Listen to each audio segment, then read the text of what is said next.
Bill for another 2 minutes. Senator Goode to present the bill. Thank you, Mr. President, members of the Senate. Yesterday, I spoke on U.S. national and economic security from a workforce perspective with Senate Bill 254 relating to Ivy Tech Community College. Today, I'd like to speak on U.S. national economic security from the standpoint of regional economic development with Senate Bill 281. This legislation is really about three things. First, to continue to incentivize cooperation among our counties and our regional economic development opportunities, cooperation that spurs economic prosperity for those collections of counties. Second, we want to place a little more opportunity for a bottom-up approach to economic development implementation supported by the state of Indiana. And then third, we have a number of regions doing tremendous work.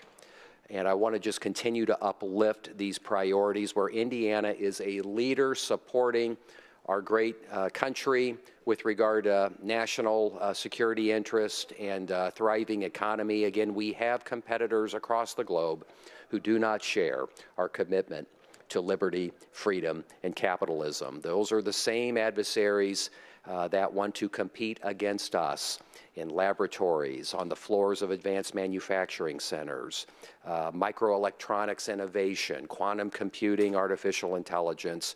Well, all across the state of Indiana, we have leaders in our respective regions that are contributing to United States national and economic security.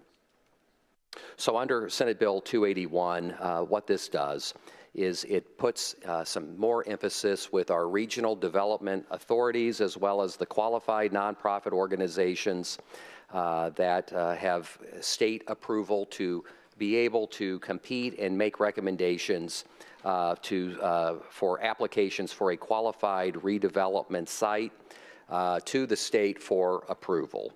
The state will be able to award up to $50 million of dollars that are currently set aside by this General Assembly of out of $300 million in tax credits for qualified redevelopment projects approved by the state of Indiana.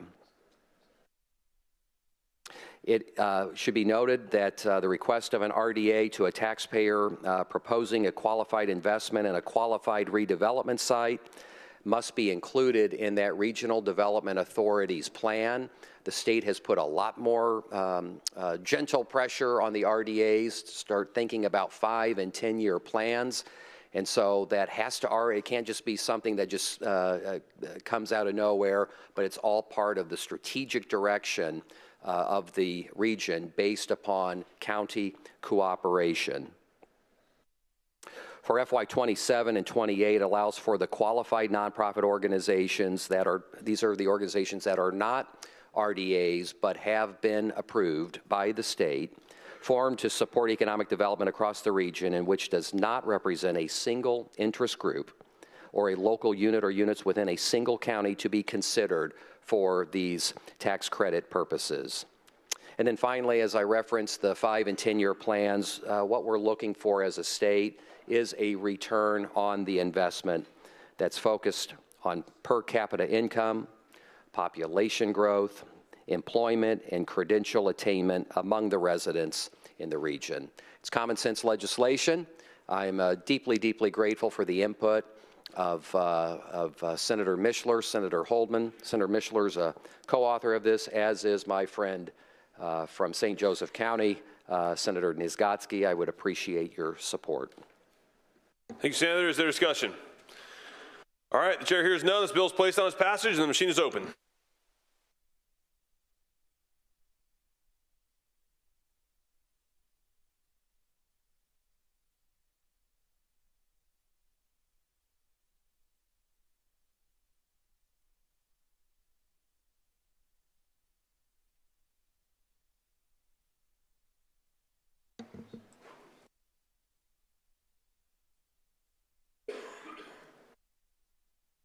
Senator Schmidt, oh, there we go. All right, the machine is closed. Clerk will tally the roll. 42 ayes, 6 noes. This bill is passed. Shall the title of the bill remain the title of the act, Senator? Yes, sir. Thank you. Will you name your sponsors? Representative Snow. Secretary will inform the House of the passage of the bill. Continue the roll.